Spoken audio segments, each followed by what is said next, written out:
Hello, I'm Sinta Ebersohn from Get Up and Grow. And as you know, we're an online community where we consciously cultivate resilience in all aspects of life.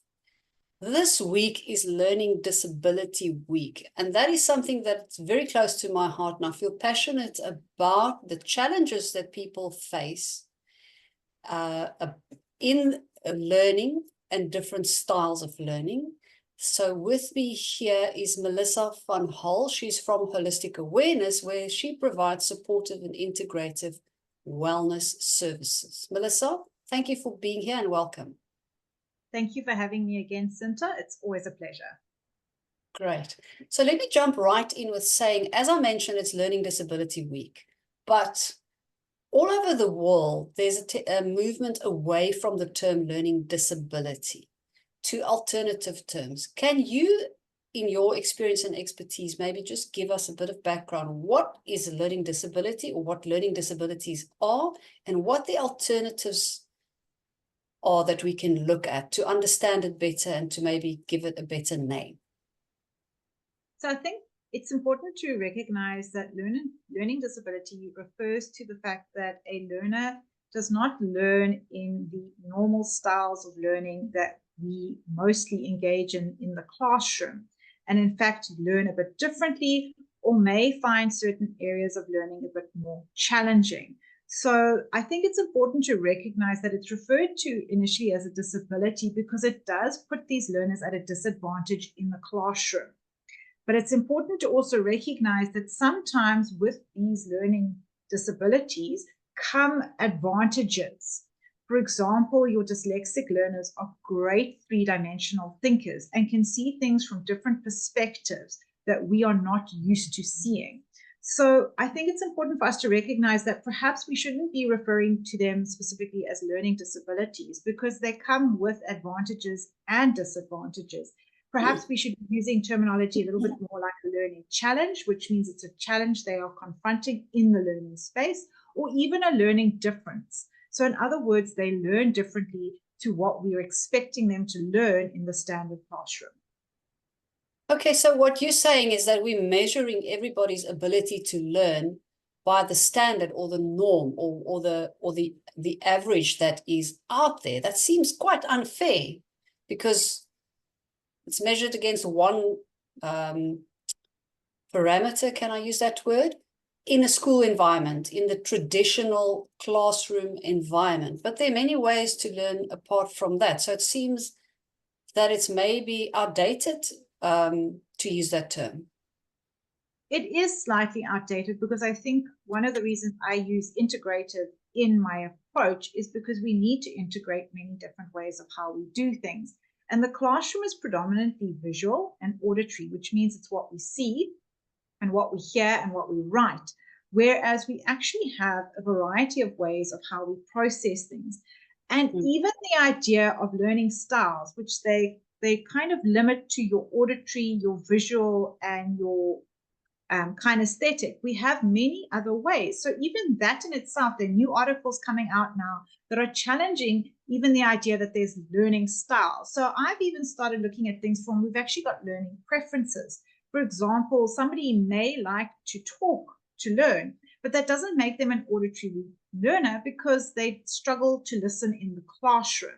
So I think we need to break away from this idea of, first of all, that we've got these three learning styles, like you're either visual or you're auditory or you're kinesthetic. I think we need to break from that and realize that there are many dimensions to how individuals learn and how they process what they're learning. For example, we've even got some learners who process things incredibly quickly and other learners who take a bit longer to process. But processing is not a measure of how intelligent you are. Yet it's perceived as a measure, because in the classroom, a lot of the exercises the kids are doing are timed. So it may appear that a learner doesn't know the content, but if actually given the time, they do know the content. And generally assess by tests and exams, which are handwritten. We're not looking at a child's oral skills. We're not looking at their practical skills. We're not looking at the way that they handle different situations. So our classrooms are incredibly limited in this regard. We need to break away, I think, from how we see things traditionally and be a little bit more understanding and accommodating in how we see learning. And that's where the integrated comes in. And I'm a big believer of having a lot of movement in learning. I like the term learning preferences, because we all have some ways of doing things that feel more comfortable, or more enjoyable, or even more effective for us to do. So I like that, learning preferences. And this is then an exciting time that we find ourselves in, is to realize that the norms that we've had for the past, I don't know how many years, are no longer serving us best. So it's time for us to reevaluate and come up with new ideas. So where does the word neurodiverse fit into all of this? I tend to be accepting of the idea of neurodiverse, in the idea that we are diverse in how we neurologically think. Nobody thinks exactly the same way. And there may be certain groups of people who are more inclined to think a certain way, but it does not mean that everybody thinks exactly in the same way. I am a little bit apprehensive with terms like neurotypical, because what is neurotypical exactly? And neurodivergent. And neurodivergent has some positive connotations, but it also has negative connotations. So if we rather look at people as a group of neurodiverse individuals, then we're looking at the term in a far more proactive light. Whereas if we start segregating into neurotypical and neurodivergent, once again, we're separating people. And even children who are considered neurotypical have some neurodivergent ways of thinking. So we need to think of it that there is a big spectrum of how we all think. So I'm very happy to use the term neurodiverse.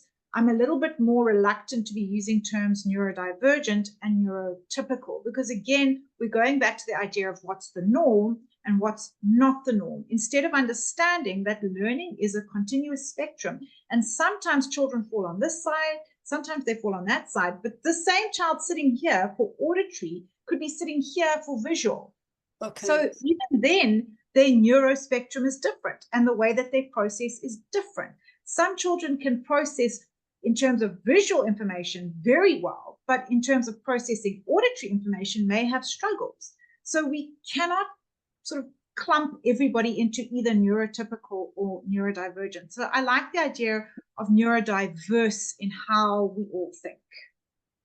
Okay, so we need to move away from looking at things as normal and abnormal, if I can use that word, and realize that we're all unique in our own way. So I'm back to your word of learning preferences. Let's look at an example. What is one of the most common learning difficulties or challenges that are often diagnosed? What is one of the things that children, for example, are often labeled with in the school context that you can give us as an example?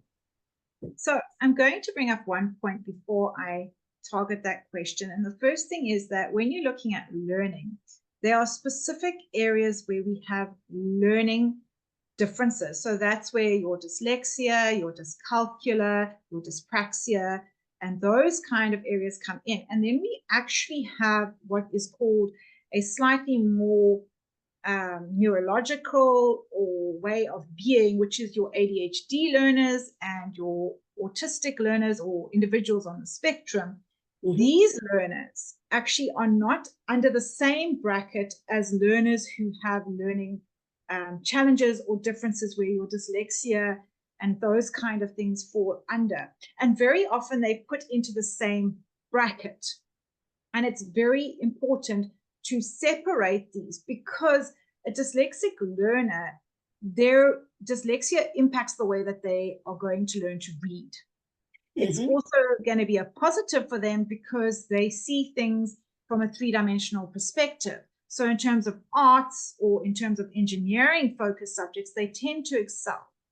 So it's very important. So let's pick the most common learning challenge that we have, and that would be dyslexia.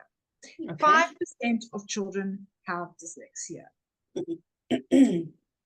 Is that 5% accurate? Because is everybody measured or tested for it? I always challenge the idea of accuracy. I also challenge the way that dyslexia is diagnosed currently, because I often see learners who ultimately I look at a deeper level, and I've been working with this for a very long time. Sorry, it's not 5%.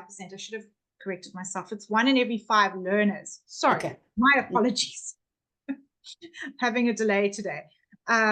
But I still challenge the way that it's diagnosed, because we have specific testing, and a lot of the diagnosis now, because we've got this sort of battle between whether we label or don't label, children are now given labels that they have a reading or comprehension challenge instead of saying that it's dyslexia. But there's even a bigger difference between a child who has comprehension challenges and a child who has dyslexia, because believe it or not, there's different ways of thinking even there.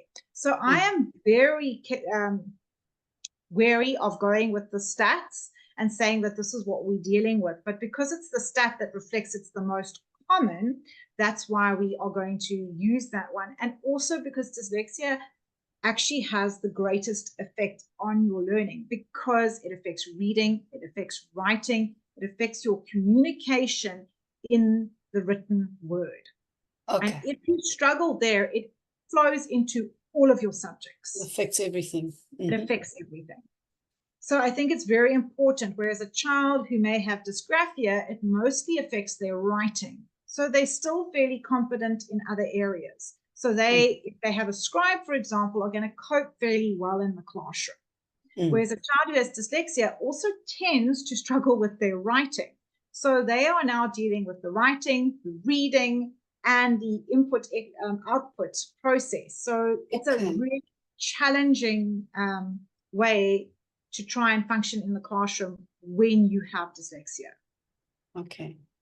So it seems very complex, and I know that it's very overwhelming for parents and the children and even adults who are diagnosed at a later stage. And it's a challenge for us to work with the diagnoses and the labels and not get too drawn in and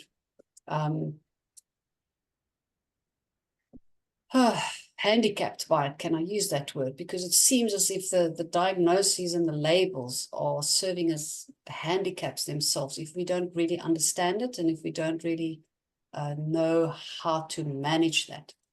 So looking at dyslexia, for an example, it seems like it's measured in terms of different functions that we are all expected to be able to execute certain actions like reading and writing and listening and that sort of stuff in the school environment.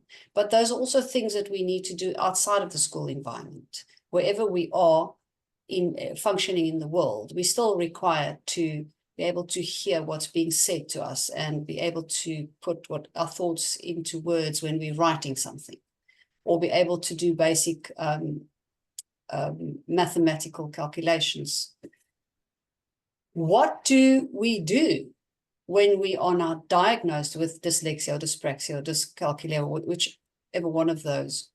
What do we do when we get told that this is the problem that my child has? Well, I like the idea that you mentioned diagnosis and labeling. I believe that diagnosis is beneficial because it allows you to identify where you can assist your child. The problem becomes is that we start seeing it as a label. So we no longer see the child as a child anymore. They're now a dyslexic child. Even my vocab earlier, I was using on purpose because this is how we talk about children: autistic child, ADHD child. And if you speak in the community, people have different ways of preferring to be called. Some people like to say, I am an individual with dyslexia.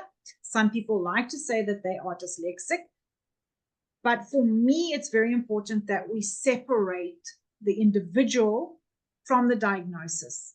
But having the diagnosis is very helpful, because if a parent understands that their child has dyslexia, there are specific measures you can take. The problem is we go, oh, they're dyslexic. So then the label becomes they cannot read and they cannot write, and therefore, quote unquote, they are stupid. This is where the issue comes in. We have to be very careful of taking a diagnosis and making it a label. For example, a child with ADHD is frequently labeled naughty because they're hyperactive, because they're busy, because they tend to interrupt quite a bit. But this now is labeling, and it's not beneficial. But if you understand that your child has ADHD, you are aware that their prefrontal cortex develops later. So what can I do to help that development of the prefrontal cortex? Or if my child has dyslexia, they think three-dimensionally. So instead of going straight to the page, what three-dimensional tools or techniques can I use to help my child learn to read and write? So I think it's so important to differentiate between having a diagnosis, which is a starting point, and a guideline. And for me, I've seen it time and time again. I have children who come here, they're struggling immensely. They don't understand why. Their self-confidence takes a huge knock. Then they go for their educational assessment, if it's learning challenges, or if I find that it looks like it might be symptoms or signs of ADHD or a child on the autistic spectrum, then I send them for the neurological assessments, which is done by the psychiatrists or the neurodevelopmental pediatricians. So obviously as well, who do I need to send my child to? But when they come back and they have that diagnosis, for the child, it is a relief. For them, they finally understand, I'm not the problem. I'm not bad. I'm not being lazy. I actually have something that is causing me to think differently.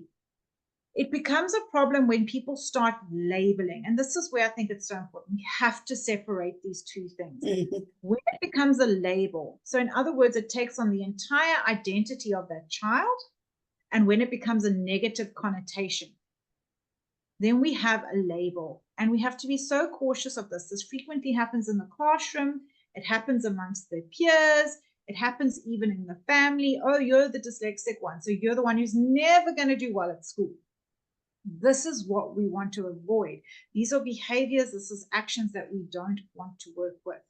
We need to look at the diagnosis as a tool to help us implement the correct support for the individual who has received the diagnosis. Yes, I couldn't agree with you more, because a diagnosis is an opportunity for us to learn and do better. And once we have that, we can implement the tools, and there are so many that people like yourself use to help and support people who need to learn these things. So it would be great if we could all move from seeing the diagnosis as a sentence or a label or a big thing that we have to hang around our necks, to seeing it as a really great opportunity to learn about how my brain is wired, even if it is different from the norm, and how I can best use my skills and my abilities, which we all know in many respects that I would be, as a dyslexic, I would be better at certain things than the norm, or than most other children are, most other adults are.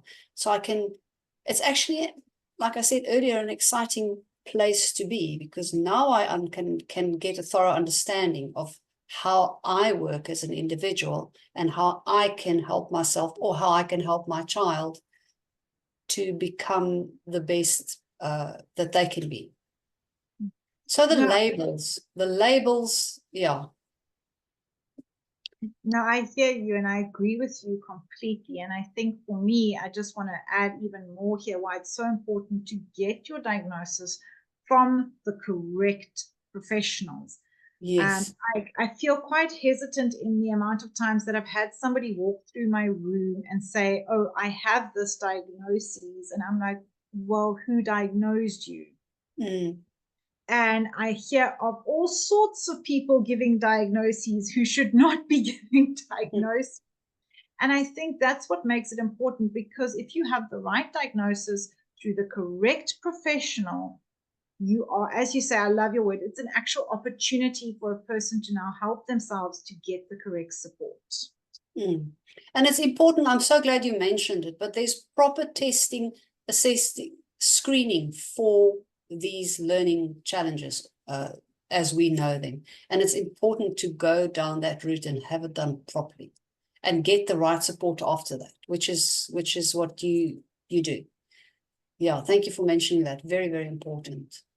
So in your experience, how have you helped children who come to you with a diagnosis?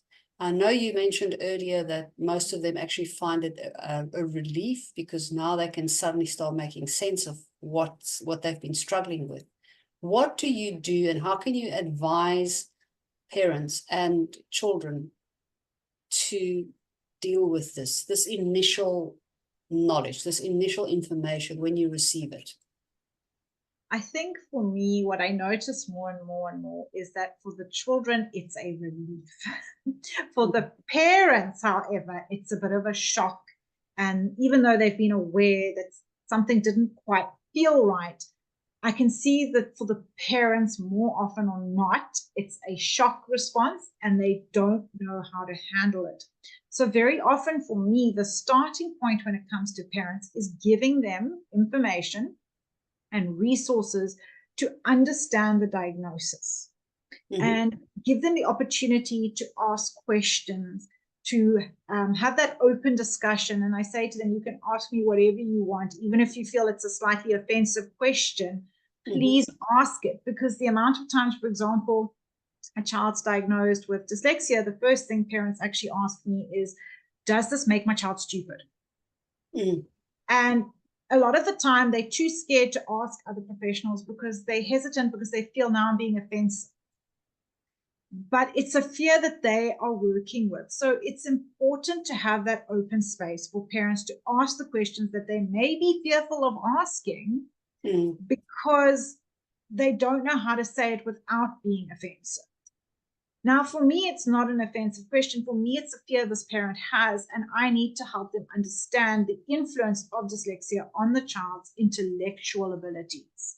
So it's an opportunity for me now to educate and show that there are different ways of how dyslexia works, and that it isn't actually based on an intellectual quotient. It's a learning preference. It's a different way of learning. It's a different way of seeing things. So for parents, it's about understanding the pros and the cons that come with the diagnosis. For parents, it's that environment where they are able to ask the questions which they are too scared to ask. Because once they start asking and they talk and they start realizing that this isn't a dead end, this isn't a cutoff, this isn't a life sentence, they can function better as parents. For example, if your child's dyslexic, forcing them to read 10 pages a day is not going to promote healthy reading habits. However, saying let's read together, or let's do a paragraph a day, where you're working on, and I'm pretty sure people hear me say this all the time, but quality over quantity. And the minute a parent starts seeing these kind of things, it makes it easier for them. And then they see the improvement in the child, because the child's more confident, they're calmer, there's a greater understanding in the household of what we're working with. For example, if you have a child with slower processing, you cannot yell at them from the other room, because that information doesn't even reach them, doesn't get there. You actually have to pause, get eye contact, and then say to the child, look, I would really like you to do, and you usually stick to 1 or 2 instructions about the same thing. And then parents suddenly realize, oh, it wasn't that my child wasn't listening to me, or that my child was being lazy, or that they were ignoring me. Then the whole household dynamic changes and improves, actually. Yeah, it improves massively. Can I ask you, Melissa, a question that I've encountered quite a number of times is parents asking, did I do something wrong? Did I miss something that I should have picked up earlier? Was it my fault? How would you respond to that? Well, the first thing I say to parents and children actually is that none of this is anybody's fault. There isn't enough educational awareness around these topics and understanding of these topics. It is just how we think. It is the way that we develop. Everybody is different. So it's really important for me when I'm sitting with the parents to reinforce that this is not their fault. And the first thing a lot of parents do say is, I should have seen this earlier. But then my response is, but are you a pediatrician? Are you a support learning specialist? Even our teachers often will say, oh, I wish I'd seen this earlier in this child. But this is not your specialization. This is not your training. This is not your professional life. To be able to identify these things takes training, takes time, takes experience. Even people who are new in the field don't pick up these things immediately. I mean, years later, there are things now that I'm aware of that I was not aware of when I first started working. Yes. And this is what I tell the parents who come to me, that nobody is at fault. There isn't enough awareness on these topics, and that you do not have or have been trained in the skills that are needed to identify these things. The thing that you've done correctly as a parent is that you picked up that something wasn't fitting and you've taken action. And that was your role as a parent. And the fact that you have taken that action and you have fulfilled that role to get the correct help for your child shows that you are doing the correct thing and that you are not at fault. Right, yeah, it's important to bear that in mind. But now, short of putting our children under a magnifying glass or testing them every year, what do we do apart from, or what can we do to prevent getting to a point where everything is really disastrous or the child is really struggling or doing so badly in school? Is it our responsibility as parents to educate ourselves? Where do we educate ourselves? How do we learn about the things we need to know? Or can we rely on the schools and the preschools and the teachers that are there to have the training and the ability to identify these things? My question is, whose responsibility is it ultimately to notice when a child is having difficulties? And this is where my favorite approach and my all-time point is that we live in a community. This is a system. So I believe it has to, how do I know when a child walks through my door that there's a concern? Because the teachers picked it up, the parents picked it up. Maybe the child has been doing a sport and the soccer coach says, look, I've noticed your child is really struggling with coordination. It comes from the community. And I think it's so important for parents to realize that we have these milestone charts. We have these things that your child is expected to meet. They are not a definite. They are a guideline. But if your child is not reaching that guideline, that is a sign for you as a parent to investigate further. And also to bear in mind that I feel, and I say this with quite a lot of respect, that teachers have a lot of kids in their class. They're not trained to be specialists. So they only pick up the smaller things. For example, that the child might be taking longer to complete work in class, or that they might notice that the child is struggling with handwriting. First of all, they're not ever meant to diagnose, but it is their responsibility. So if a teacher is writing in the report that your child seems distracted, or that your child seems to be struggling with the writing or the comprehension or whatever it is, they are, in a way, very accurately trying to guide you that there is a concern that we need to be aware of. And then it's your role as a parent to start taking this a step further in conjunction with the school teacher. And I think this is where often the wheels fall off a little bit, because either I've heard stories where the teachers are really trying desperately to say to the parents, please, there's an issue here. Or I have the opposite, where the parents are going to the teachers and saying, listen, I am convinced something is not right. My Johnny over here is coming home every day crying. And the teachers, because they've got 30, 40 other kids in the class, don't see Johnny as a concern because he's been regulating himself in class. So Johnny seems fine in the classroom, but then Johnny comes home and Johnny's having a meltdown. And that's when the parents are picking it up. So for me, the minute anybody walks through my door, if there's an area in that child's life where that child is not meeting certain milestones, that for me is a warning sign. And that's where it's important for parents to please, you've got your little books that you get given at birth where they show you the milestones of your child. And you get a lot of that access on information. If your child doesn't crawl, while they're not crawling. If your child is walking 2 months outside, why did it take them 2 months longer? So we need to find that balance of jumping up and down too soon and or not noticing at all, and then it's too late. So I like to say to parents, keep an eye. If you notice your child is telling you that they are struggling with reading and they're finding reading frustrating at school, or they're struggling with maths, your child is telling you that something does not fit. Mm. And then it is your responsibility. But I think what happens for parents is they don't know who to go to. Yeah. And that is the big concern. So I think for parents to be aware of, your starting point generally would always be your pediatrician as a starting point. And if you are looking from a more holistic point of view, that's where you would look at somebody like me who does primary level care, which is very different to primary level health care, which is your GP side and your pediatrician side.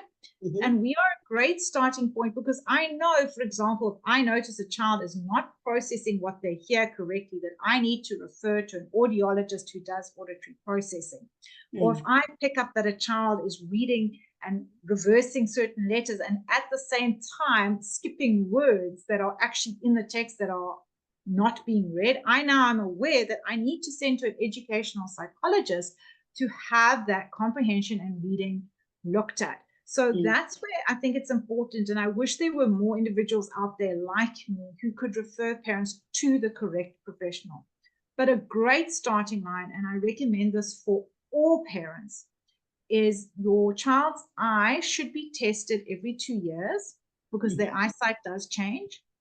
And a basic hearing test, this does not include an auditory processing, which is different, but a basic hearing test should be done once every phase. Because hearing can change if your child gets ear infection, and their hearing can change just developmentally. So to be aware, have those two things checked up all the time. The amount of times I've had grade 6 learners walk through my door struggling to read, everyone's diagnosed it as a reading problem, but the child needed glasses. Sure, yeah, that's simple. That's simple. And then your second basic one is do a basic comprehension test on a regular basis. Does your child understand what they are reading? Because if there's a comprehension difficulty, that's going to filter into everything. Okay, so there are basic things that parents can do to just keep an eye on things. And then, yeah, I love what you said about we live in a community. And you know that expression that says it takes a village to raise a child?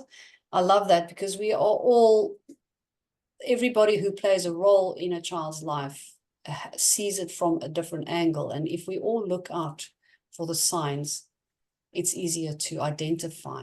So it's basically about any day-to-day functioning that they are struggling with. And those things should be an indication that we need to get the help of some professionals who are qualified to deal with this.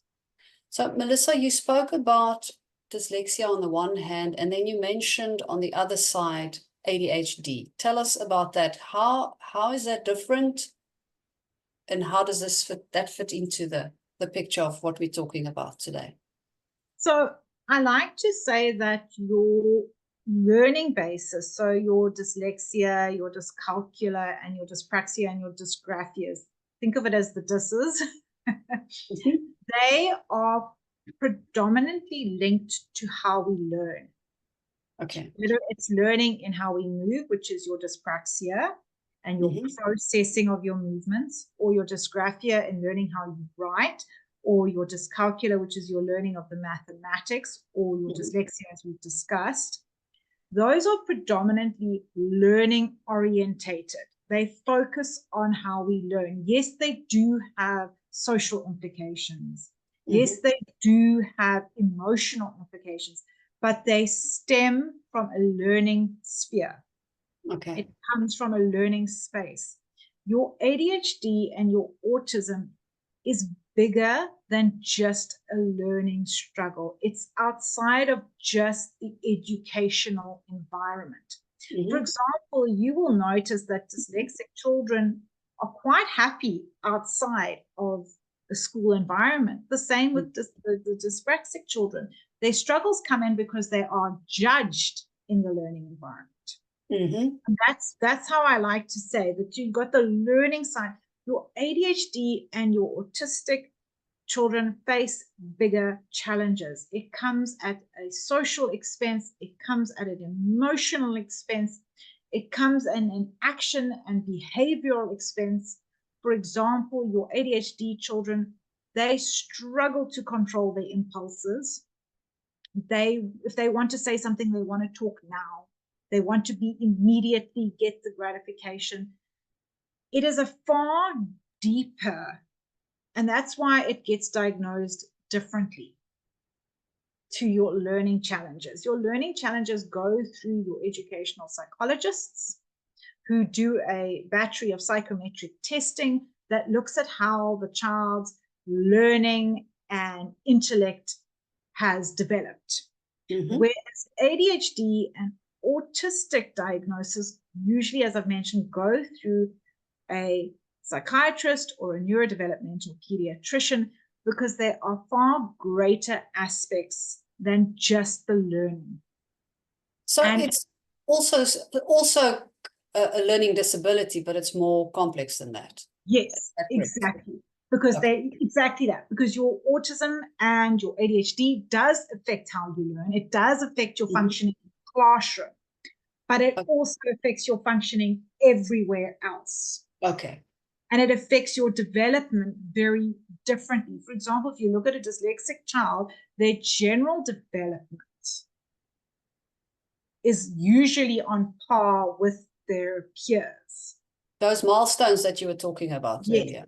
But a dyslexic child, what's very common is they often don't crawl. And your dyspraxic children generally also might have skipped a certain movement, and then they don't have their bilateral and crossing midline in place. But it's very different to your ADHD children who may actually follow certain developmental stones perfectly, but because their prefrontal cortex is affected, it affects other areas as well. And I think it's important because a lot of people still want to bracket them all as one.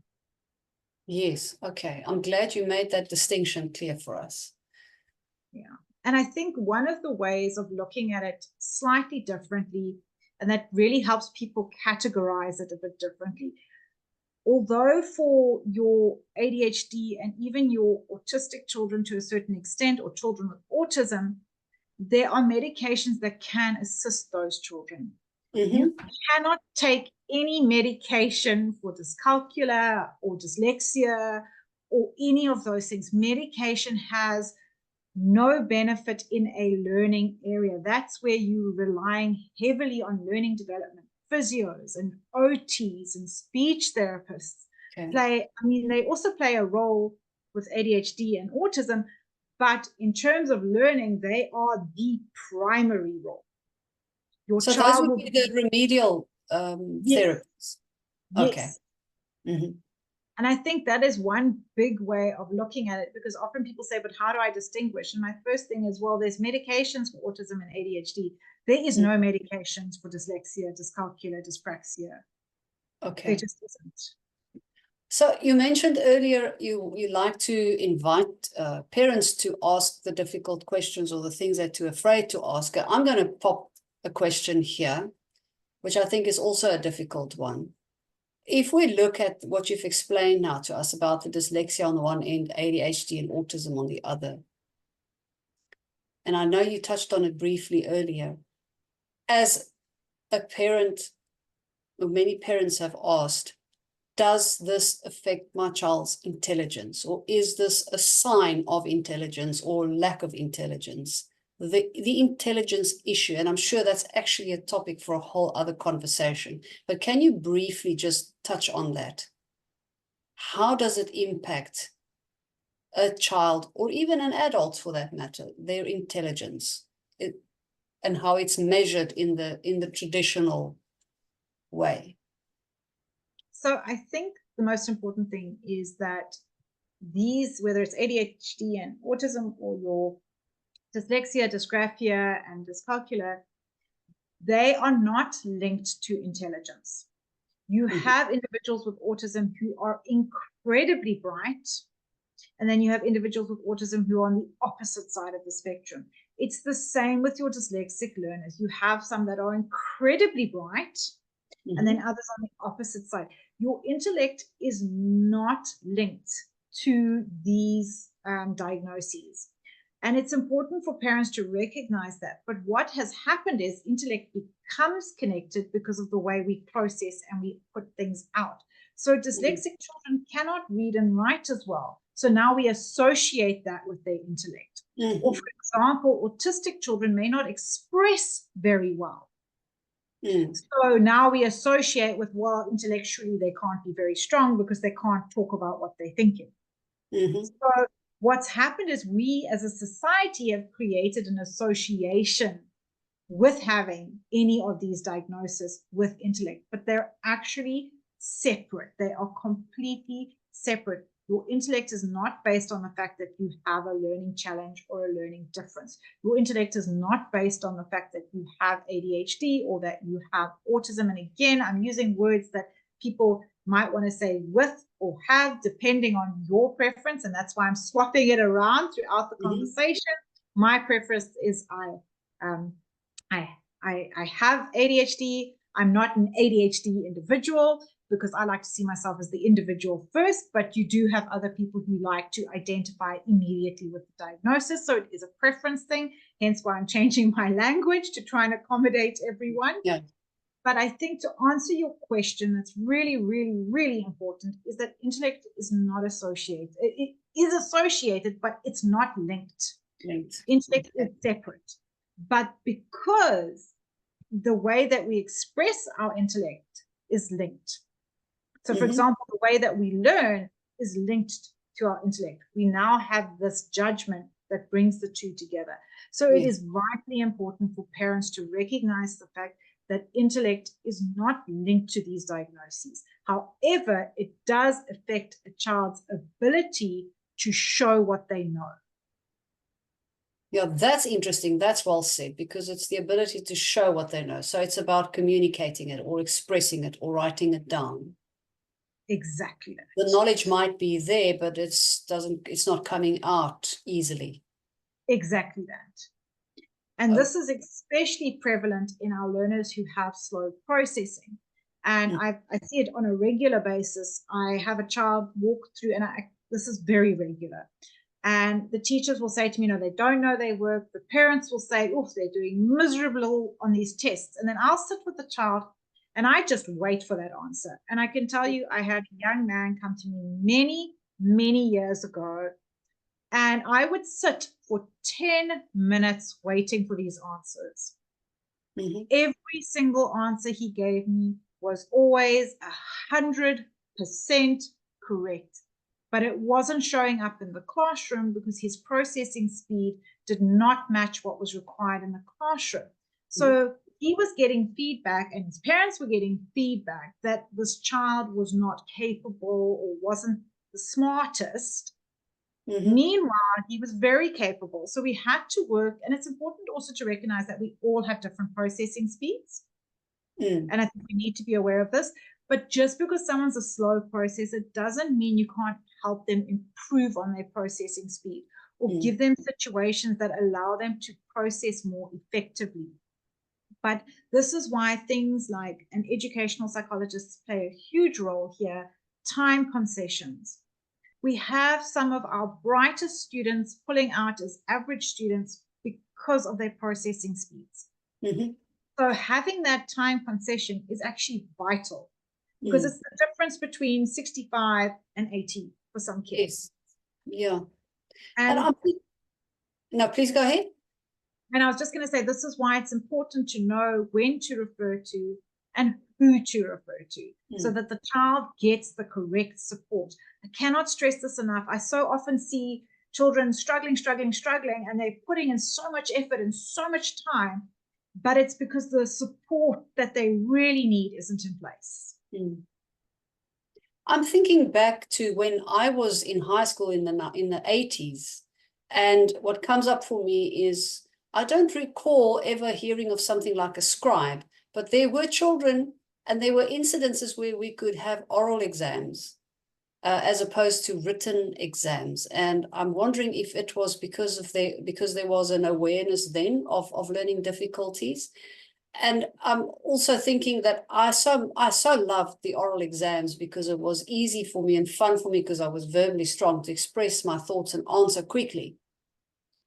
But there were children who were petrified of having to go and do oral exams, and they were maybe better in the written exam. So I'm seeing so many decades ago already the differences in abilities or preferences, like you said earlier, to use the right word. Do they still offer oral exams these days for children with learning difficulties in the schools? So predominantly you would then have a reader or a scribe, which is very similar to an oral exam because the scribe has to listen to what you say and then they write it down. So sometimes a child has a reader and a scribe, which means that they have the questions read to them and then they verbalize back and then the answers are written down. Sometimes they only have access to the scribe, which means that they then have to read. So the scribe cannot read for them and then they can just tell the scribe. So it's slightly different to your oral exams, but very similar in other ways. We also have a great thing now, which is a prompter, which is somebody who can help children redirect their focus in exams, especially for our processing kids or our kids that have a bit of distractibility. Prompters are a wonderful thing, or kids who are highly anxious. Having a prompter is very, very important. So we do have them, but not so much the oral exams that you had back then, but it's been adapted. I do strongly feel that we should have the availability of pure oral exams where discussion points can be had and children can just express freely and not be limited to what the exam paper questions entail. But I also strongly believe, and this is where I think we as a community, as a society, need to look at our schooling system. We need to have a variety of options to assess the kids in the classroom. The children need to be exposed to different options because sometimes children don't even realize what is the best way for them to communicate what they understand. I mean, I've had kids come to me and suddenly go, because I do a lot of how we learn. And I talk to them about narrative learning and discursive learning. And they're like, what's that? What's that? And then you talk to them and they're like, oh, that's me. That's how I do things. Yeah. And they get sorry, I banged the table. They get so excited but this option isn't available at school. I don't see an opportunity where children are allowed to use narration and discursive ways to express themselves. You either have an oral, which is you standing up in front of a class talking to 30 other kids, which is not the same as discursive and narrative, or you're writing down on a piece of paper, or the idea that we have team projects, but sometimes kids are placed in groups that don't fit well for them. You know, so we're not giving them that opportunity. I think we need to relook at how we're assessing. And it's also interesting because if you give the different opportunities and you can look at a child's marks, you can see, okay, so the content, let's say hypothetically, was we're learning English and we're doing parts of speech, but you do it oral, then you do a discussion group, and then you do a written paper. You could actually have a look at what this child's preferences are. And at the same time, you could actually go, okay, yes, they understand parts of speech. Because if you're doing all these assessments and that parts of speech is coming out very low, we can go, something's not fitting here. This child has not comprehended this material. But to look at a written test and go, okay, this child knows parts of speech, we're failing our kids. Or to say, I'm going to base your oral, I'm going to give you an oral mark. We're failing our kids. What happens if I'm putting an anxious kid in the front of the class there? They're not going to show me their strengths. Imagine that.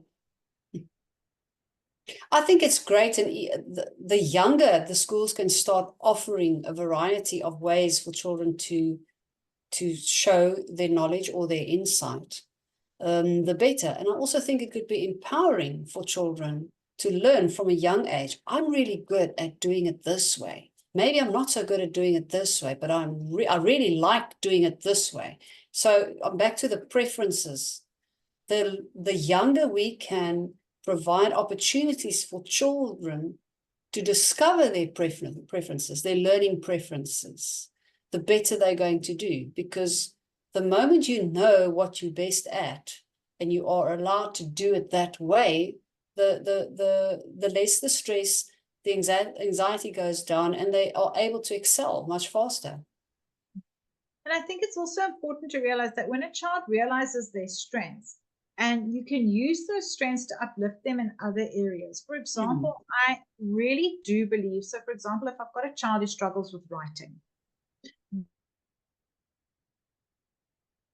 give them the scribe for the exams, provide them with the class notes so that they're not having to process what the teacher's talking and write at the same time, but still let them write their own homework. Still let them write the answers to the questions of the assignment and the class tasks, because it's important that even though we have areas where we're not as strong, that we keep building on those areas. But those areas shouldn't be determining how we move forward. They shouldn't be determining our progress. It is unfair to put a child who's struggling with writing to sit in that classroom, try and focus on what the teacher's saying and take class notes. It's an unfair position to put them in. Rather let them listen to the teacher so they can get the content, get the class notes, but then they have to still write. So we're still working on the area where the struggle lies. It's the same if you've got a child with ADHD. Yes, they're very impulsive. And it doesn't mean that we go, okay, you're ADHD, now be as impulsive as you like. You still have to help them learn to manage that impulsivity, but doing it in ways that still boosts them and keeps them engaged. I mean, that is one of the things I do in my support learning lessons. We work on things like that. For example, if I have a child who's incredibly impulsive and they want to do something immediately, we will always say, oh, but you've got to do one more task first. And then they learn to work. And look, they may never be perfect. And impulsivity may always just be their one area that is a bit of a struggle. But they learn, and they learn to cope with it better, which means that they integrate it into the social circles better. So it's important to say, here are the strengths. Let's really use these to our benefits. But don't leave the weaknesses or challenges here. Bring those up with the strengths. And I think what parents do, and I think we do it quite a bit in our education system, is we're only focusing here on the weaknesses. Yes. And that's my concern. You need to focus on both. You need to focus on the child's strengths and the child's challenges and bring them up together and use those strengths to bring the challenges up. Pull everything up and improve everything.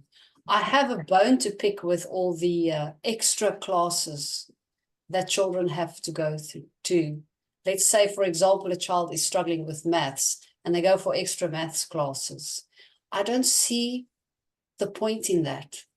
I would rather, if they're not good at maths or struggling with the maths, give them extra help to try and sort that out, or focus on another one of their strengths and help them to live that and be active with that and do that, instead of, there's a maths problem, now I'm going to add to the problem by giving you some more maths. It doesn't make sense to me. And that's also where the correct support comes in, and also the amount of work that you're doing. Like I say to my parents, especially with maths, the general go-to with maths is a child is struggling with maths, so give them more maths.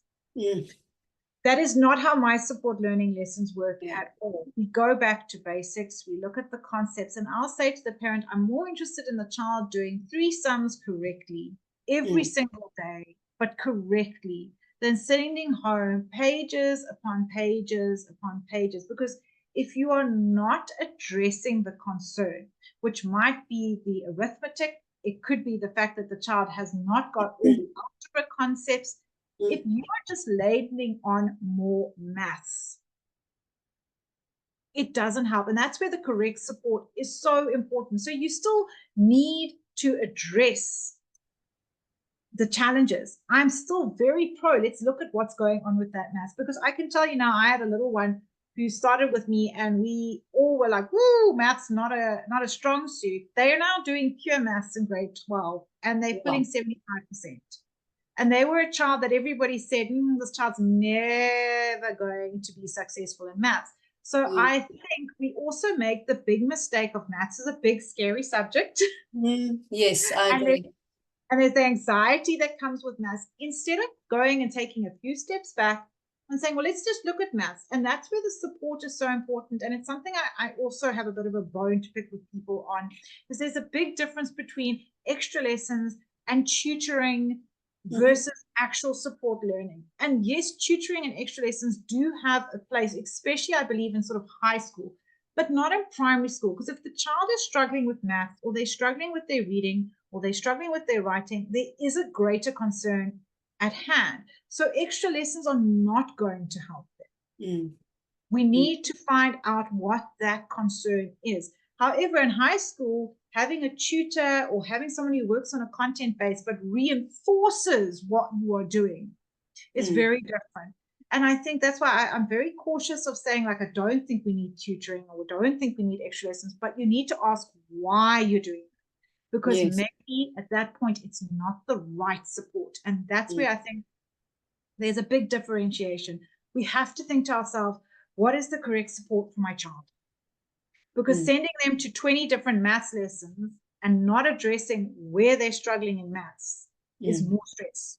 It's not beneficial. Yeah, I'm glad you mentioned that. You talked about moving forward a bit earlier, and I want to pose a question about the future of a child with a learning challenge. Let's say dyslexia, for example. You mentioned that they could, in an exam, have a reader and a scribe to help them to get through that exam. So we are putting a lot of support in place to help the child get through school. What about beyond that?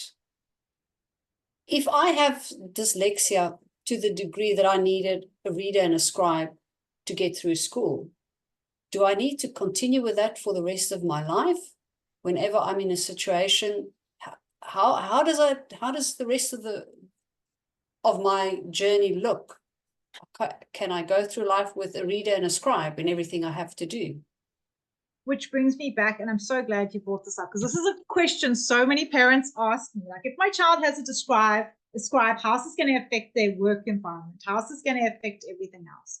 So the first thing I want to point out is what I mentioned earlier. I do not believe in just giving a child a scribe and that's it. That's why I still believe homework should be handwritten. I still believe that they should be doing their tasks in class, because writing is a skill you need. The same way, and I've actually, there are a couple of schools now that are trying to just replace reading completely with readers and electronic devices. And I am dyslexic myself. I can read, I can do things. I'm very functional in my real world, but that's because I went through school having to read. And I think to take those things away is where the issue crops in. So if a child is getting the benefit, because remember, what is the purpose of an exam? The purpose of the exam is to show that you understand the content. That is the purpose of the exam. It's not to assess your reading. It's not to assess your writing. It's to assess, do you know the content? So we need to take what's causing the delay or block in what the child knows away, but you don't take the skills away. A dyslexic child should still learn to read. I will never read as fast as everyone else, but I read. I can write. And what I find is, what happens is you find yourselves in a career where you then use what's your strength. I'm very creative. I come up with new ideas. It's one of the reasons I love support learning. I understand what these kids are going through. So I have block cards that I've created. We do words out of dough. We change everything, but that comes from my experience. And I think that's what parents need to see. The scribe and the reader in the exam is just for the exam. Your child is going to go into a job one day. They're going to still need to read. They're still going to need to be able to write. Thank heavens we've got Word and Google and things that can help with spelling, which is wonderful. But I still know how to use a dictionary. I still know how to write. But you will find that your dyslexic children are not going to gravitate towards English professorships. They're going to go engineering or design, and they will thrive in the working environment, because that's where you as a parent, especially grade 9 parents, this is where your role really comes in. Your child should be doing subjects now that highlights their strengths, because they need a job that works with their strengths, whether they own their own company, whether they work in the workforce. You need to look at that. And I think the biggest mistake, and I'm going to call it a mistake because I don't think it's done intentionally by parents, is my child must do these subjects. Yes. That is not your child's strengths. And if you want them to be successful, you have to look at their strengths. You have to get them to pick up their strengths, because life is difficult. And nobody wants to be doing difficult on top of difficult. Your child needs to have difficult with their strengths. And I think for grade 9 parents, if your child needs to take maths lit instead of pure maths, that is not going to change their life later if they want to go into design. And I think that's the important thing for parents to realize. I'm not saying don't do pure maths. There are children out there that are pure maths inclined, or maybe your child really wants to be an engineer, so they have to do the pure maths. Then you need to put the right support in place, but then your child's going to want to work because they're doing that pure maths with a goal in sight. Yes. And that's important. But forcing your child to do physics when there's no inclination towards physics, they're not going to have a career that's physics-based. It doesn't benefit them. And then what parents also don't realize is now you're doing subject that pulls down the entire average. Yes. So if you had let them do at least 1 or 2 subjects of enjoyment, their aggregate will be higher, which means their chances of getting into tertiary education are higher. So it's important to think about these things and think about where your child's strengths are, because they are going to have to work one day. And working in accountancy when they are not numerically orientated doesn't benefit them. And they will never have a good job in accountancy because it's not their strength. So you need to work with what their strengths are, because then they will have good jobs and they'll be happy in their jobs. They'll be productive, which means financially they will see the results. And they'll get to be so self-sustainable. Yeah. Well, if I could conclude, what comes up for me is when you get a diagnosis, it's an opportunity to strengthen those things that you're really good at, because the diagnosis is going to point you in the right direction to where you need to go and discover what your real strengths are. So it's a good thing. It doesn't have to be a bad thing. It doesn't have to be a sentence. Doesn't have to hold you back. It doesn't have to be a label that you wear for the rest of your life to your own detriment. And I think which is great. Just great. I love what you were saying. It's the opportunity to learn and grow. Yes. Like, get up and grow. Wonderful. Melissa, as always, this has been very insightful and most enjoyable. Thank you so much for sharing your wisdom with us. There's so much to talk about, but it's great. Thank you very much. And for all the parents out there and the children who have been diagnosed with learning disabilities, you have preferences. I'm giving you permission to go and find out what they are and run with them. Don't worry about the labels. And even the adults who get diagnosed later in life, we didn't even get to talking about that. Maybe that's a topic for a whole other interview. You've got this. Melissa, thank you so much. Thank you for having me, Sinta. As always, I really enjoyed my time on